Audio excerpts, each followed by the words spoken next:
जय माता रानी दोस्तों, आपके अपने चैनल धर्म साधना में आपका बहुत बहुत स्वागत है। माँ भगवती दुर्गा की कृपा सदैव आप और आपके समस्त परिवार पर बनी रहे। दोस्तों, आज की वीडियो में मैं आपसे बात करने वाली हूँ अहोई अष्टमी के बारे में। अहोई अष्टमी जो कि हर साल कार्तिक मास की कृष्ण पक्ष की अष्टमी तिथि को मनाई जाती है। करवा चौथ के ठीक 4 दिन के बाद अहोई अष्टमी का व्रत किया जाता है। और जैसे कि करवा चौथ का व्रत किया जाता है अपने पति की लंबी आयु के लिए, उसी प्रकार से अहोई अष्टमी का व्रत करते हैं संतान की लंबी आयु के लिए। संतान की सुख समृद्धि की कामना से, उनके उज्जवल भविष्य की कामना से इस व्रत को माताएं धारण करती हैं। इस दिन पूजा की जाती है अहोई माता की। ऐसा कहा जाता है कि अहोई अष्टमी के दिन अहोई माता की पूजा करना, उनका दर्शन करना अत्यंत ही शुभ और श्रेष्ठ फल देने वाला होता है। तो आज की वीडियो में आप जानेंगे कि अहोई अष्टमी साल 2024 में कब है, अष्टमी की तिथि कब प्रारंभ हो रही है, कब समाप्त हो रही है, व्रत हमें कब धारण करना है और अहोई अष्टमी के दिन अहोई माता की पूजा किस प्रकार से करनी चाहिए। संपूर्ण जानकारी अहोई अष्टमी व्रत से संबंधित आज की वीडियो में शेयर करने वाली हूँ। तो बहुत महत्वपूर्ण है आज की वीडियो, पूरा ज़रूर देख लीजिए।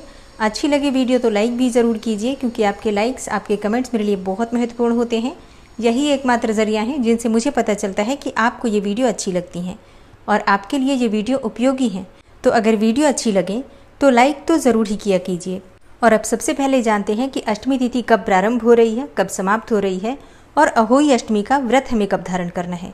देखिए, अष्टमी तिथि प्रारंभ हो जाएगी 24 अक्टूबर को सुबह 1:19 पर और समाप्त हो रही है 25 अक्टूबर को सुबह 1:58 पर।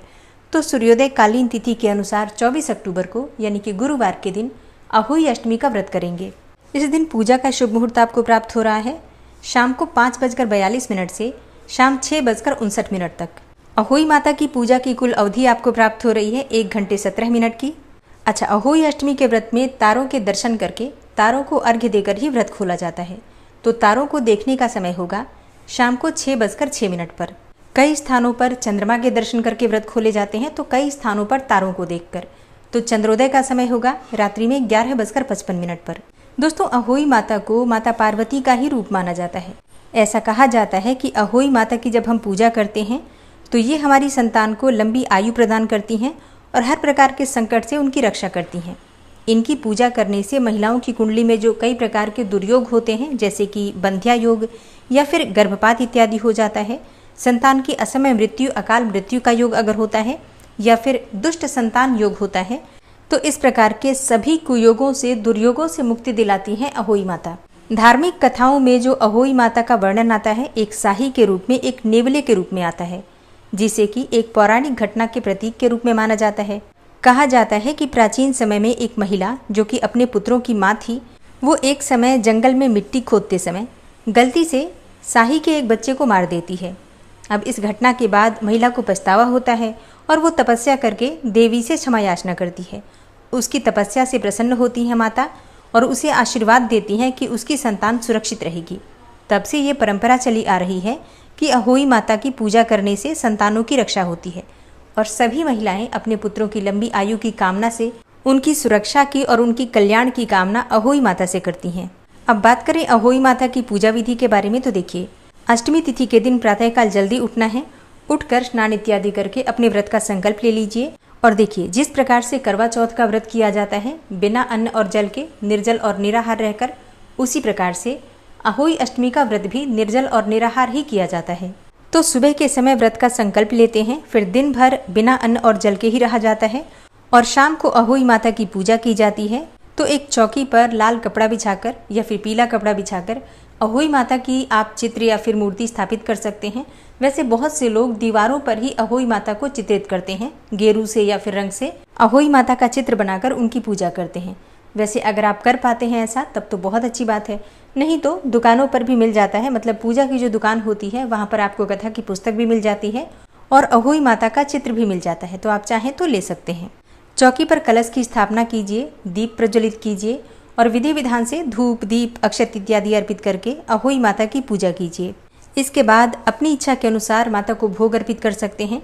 वैसे ज़्यादातर स्थानों में मीठे गुलगुले या फिर पुए बनाए जाते हैं, मिठाइयाँ भी आप चढ़ा सकते हैं, वैसे फल इत्यादि का भोग भी लगा सकते हैं या फिर हलवा, पूरी इत्यादि भी बनाई जाती है। तो देखिए, ये तो क्षेत्र विशेष के आधार पर है, जैसा आपके परिवार में होता है उस प्रकार से आप कर सकते हैं। इसके बाद वहीं बैठकर हाथ में अक्षत और पुष्प लेकर व्रत की कथा सुन लीजिए और कथा सुनने के बाद माता से अपने बच्चों की रक्षा के लिए प्रार्थना कीजिए। कथा आप चाहें तो किताब से भी पढ़ सकते हैं, जो किताब आती है अहोई माता की, आप उससे भी पढ़ सकते हैं, या फिर हमारे चैनल पर भी कथा की वीडियो अपलोड होगी, आप उसे भी सुन सकते हैं। अहोई अष्टमी के व्रत में मुख्य रूप से 8 पूड़ी और 8 पुए का भोग लगता है अहोई माता को, और इस दिन सेई की पूजा भी की जाती है और सेई को हलवा और सरई की 7 सीखें अर्पित की जाती हैं। पूजा करने के बाद अहोई माता की आरती कीजिए, फिर आकाश में तारों को देखकर उनके दर्शन करके अर्घ्य देकर आप अपना व्रत खोल सकते हैं। तो दोस्तों, ये है आज की वीडियो। उम्मीद करती हूँ आपके लिए उपयोगी होगी। अगर आप धनतेरस के बारे में जानना चाहते हैं, दीपावली के बारे में जानना चाहते हैं, या फिर रमा एकादशी का व्रत करते हैं, तो चैनल पर वीडियो अपलोड हो चुकी है, ज़रूर देख लीजिए। और उम्मीद करती हूँ कि आप हमारे चैनल पर अपलोड होने वाली प्रतिदिन की कार्तिक मास की कथा भी ज़रूर सुनते होंगे। अगर आप किसी भी कारणवश नहीं सुन पा रहे हैं तो आज से ही सुनना प्रारंभ कीजिए, क्योंकि कार्तिक मास की कथा सुनने मात्र से ही भगवान श्री हरि विष्णु की असीम कृपा आपको प्राप्त हो जाती है। और अगर आप चैनल पर पहली बार आए हैं, अभी तक आपने चैनल को सब्सक्राइब नहीं किया है, तो आज की वीडियो अगर आपको अच्छी लगे तो चैनल को सब्सक्राइब करके बेल आइकन को ज़रूर प्रेस कर लीजिए। इससे ये होगा कि इस चैनल पर जो नई वीडियो अपलोड होंगी उनकी नोटिफिकेशन आपको सही समय पर प्राप्त होगी। मिलती हूँ मैं आपसे अगली वीडियो में, तब तक के लिए जय श्री राधे।